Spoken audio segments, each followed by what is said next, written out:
बिस्मिल्लाहिर्रहमानिर्रहीम। शुरू अल्लाह के नाम से जो बड़ा मेहरबान निहायत रहम वाला है। अस्सलाम वालेकुम गाइस। तो आज हम जो है डिस्कस करेंगे प्लेजरिज्म के बारे में।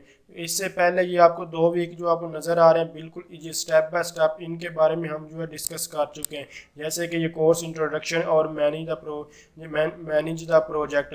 तो इसके जितने ये आपको पॉइंट्स नज़र हैं इनको 1 बाय 1 हमने सारे के सारे को डिस्कस किया। इसी तरह जो ये है इनके बारे में 1 बाय 1 सबके बारे में जो है डिस्कस किया है। तो आगे मूव ऑन करने से पहले आपको जो है प्लेजरिज्म के बारे में पता होना चाहिए, क्योंकि अगर हम कोई भी थीसिस लिख रहे हैं या फिर रिसर्च पेपर लिख रहे हैं, कुछ भी लिख रहे हैं, तो आपको वहाँ का कहा जाएगा कि आपको प्लेजरिज्म वहाँ से रिमूव करने होगा या फिर आपके जो डॉक्यूमेंट्स वगैरह उसमें प्लेजरिज्म नहीं होना चाहिए। तो प्लेजरिज्म बेसिकली है क्या, ये इसके बारे में आज हम डिस्कस करें।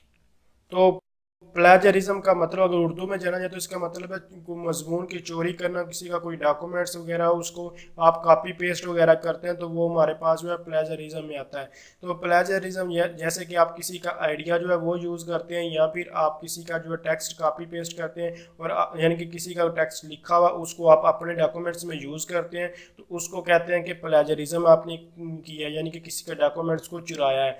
तो इसका प्लेजरिज्म आपका जो यानी कि थीसिस वगैरह होते हैं या रिसर्च पेपर वगैरह होते हैं, तो वहाँ सिर्फ और सिर्फ आप जो प्लेजरिज्म आपके पास 20% आपको ज़्यादा होती है और 80% आपका जो कंटेंट वगैरह होता है वो आपका ओरिजिनल हो, उसमें प्लेजरिज्म नहीं होना। ये डिपेंड करता है हर यूनिवर्सिटी या जो रिसर्चिंग के हिसाब से, लेकिन जो मोस्टली जो है 80% आपको जो है जो आपका 80% ओरिजिनल होना चाहिए, कंटेंट खुद से लिखा होना चाहिए और 20% तक आप प्लेजरिज्म का कंसेप्ट वो यूज़ कर सकते हैं।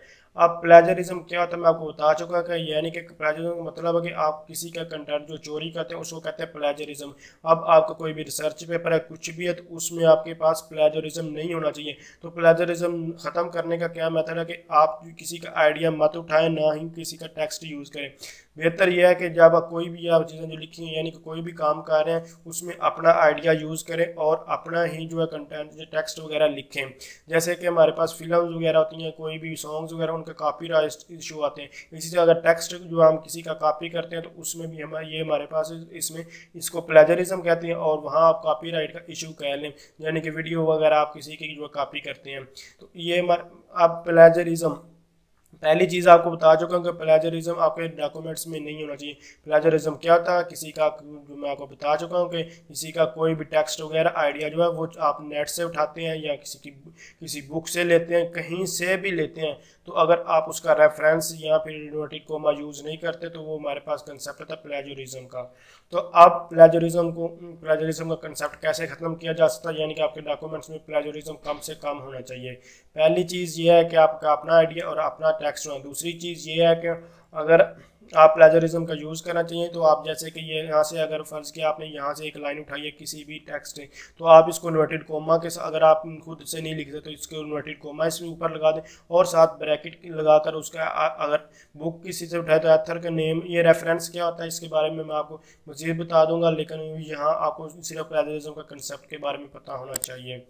तो अब ये दूसरी चीज़ है। उसके अलावा अगर आप सिनोनिम्स वगैरह जो है वो अगर आप खुद से नहीं लिखना चाह रहे थे लेकिन कहीं से कॉपी पेस्ट किया, तो अगर आप उसके सिनोनिम्स चेंज कर दें तो फिर भी आप जो है आपका प्लेजरिज्म कम हो सकता है। इसके अलावा मैं आपको अभी एक टूल के यानी कि ऑनलाइन दिखाता हूँ कि आप कैसे प्लेजरिज्म को ख़त्म कर सकते हैं।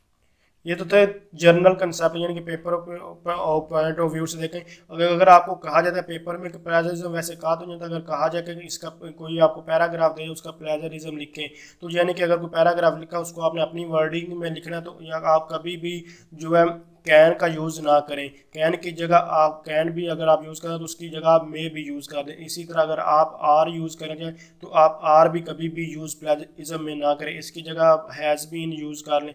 कैन की जगह से जैसे कि मैं आपको बता चुका, कैन की जगह मे और आर या इज़ है तो उसकी जगह आप हैज़ बीन का यूज़ करें। तो ये कैन और जो आर वगैरह होता है ये कभी भी हम प्लेजरिज्म में यूज़ नहीं करते। जब हम रिसर्च पेपर यानी थीसिस प्रपोजल है तो उस हिसाब से हम इसको जो है लिखते हैं, लेकिन हम फिर भी अगर आपको सिंपल पेपर में कहा जाए कि प्लेजरिज्म जो आपको पैराग्राफ दिया है उसका प्लेजरिज्म रिमूव करें, तो आप उसमें कभी भी कैन वगैरह का कैन या फिर आप आर इज़ का यूज़ कभी भी ना करें। अब मैं आपको बताता हूँ कि आप कैसे प्लेजरिज्म रिपोर्ट अगर सबमिट आपको करवाना पड़ती है किसी को, यानी कि पीएचडी और एमफिल वगैरह में जो है आपको जो है आप प्लेजरिज्म रिपोर्ट कहा जाता है सबमिट करें, वो आप कैसे करवा सकते हैं। इसके अलावा जो आप कैसे प्लेजरिज्म रिमूव कर सकते हैं अगर आपने खुद से अपना टेक्स्ट नहीं लिखा हुआ, तो जस्ट आप ये मेरे पास सीयू टूल्स प्लेजरिज्म चेकर ये लिखें और उसके बाद ये इसको जो है ओपन कर लें। इस पर क्लिक करेंगे तो हमारे पास जो है आप ये वेबसाइट जो है ओपन हो जाएगी। तो इधर जहाँ हमारे पास अभी ये लिखा जाएगा, यहाँ आप जो भी आपका टेक्स्ट है यहाँ कॉपी और पेस्ट करें। जैसे कि मैंने यहाँ से आपको ये बताया प्लेजरिज्म के बारे में, तो मैं इसी को यहाँ से कॉपी कर लेता हूँ, कंट्रोल-C करके कॉपी करता हूँ और यहाँ जो है प्लेजरिज्म चेक करते हैं कि ये हमारा जो कंटेंट लिखा हुआ है ओरिजिनल है या कॉपी पेस्ट है। तो ये मैंने कॉपी किया हुआ, तो इसलिए ये हमारे पास जो देख सकेंगे कि आपके पास ये कहेगा कि ये प्लेजरिज्म है इसमें। तो आप कैसे इसमें रिमूव कर सकते हैं इजीली, वो भी मैं आपको बताता हूँ। ये पहले तो बात है आप अपने डॉक्यूमेंट्स में जो सिनोनिम्स हैं उनको रिमूव कर सकते हैं। ये हमारे पास चेकिंग हो रहा है और ये देख सकते 100% इसमें प्लेजरिज्म है, इसमें यूनिक कुछ भी नहीं है। ये सारे का सारा डाटा मैंने उठाया हुआ और ये कहाँ से ये सारा ये नीचे देख सकते हैं, ये पूरे चीज़ को कह रहा हूँ। जितना जहाँ से डाटा उठाएंगे ये सारा उसी के मुताबिक हमें ये दिखाएगा। अगर कुछ मिसिंग अगर यूनिक होगा तो उसको आप ये ठीक कर देगा, अगर यूनिक नहीं होगा तो इस तरह ये उसको रेड कर देगा, नहीं अदरवाइज ग्रीन शो करेगा। तो अब इसको आप कैसे रिमूव कर सकते हैं वो अभी मैं आपको दिखाता हूँ। तो ये कंटेंट अब मैं न्यू टैब ओपन करूंगा और यहाँ से यानी कि गूगल ट्रांसलेटर को ओपन कर, यहाँ हमारे पास गूगल क्रोम है, आप गूगल से भी कर सकते हैं और यहाँ से भी। तो यहाँ से मैं गूगल ट्रांसलेटर को ओपन कर लूँगा और जो मैंने कॉपी किया था, अगर किसी भी आप वेबसाइट से या कॉपी पेस्ट करते हैं तो यहाँ से इसी मेथड से आप कर सकते हैं। जो मैं चूँकि यहाँ से मैंने अपनी स्लाइड से किया, आप नेट्स वगैरह से या कॉपी वगैरह कहीं से भी कर सकते हैं। तो यहाँ से उसको कॉपी करें और उसके बाद यहाँ आपके पास कोई भी ऑप्शन नहीं आएगा, सिर्फ ये सिंपल इंग्लिश वगैरह में ये लिखा होगा। ये मैंने चूँकि पहले इसमें जो चेंज करता रहा इसलिए ये आपको किसी और लैंग्वेज में दिखाई दे रहा है।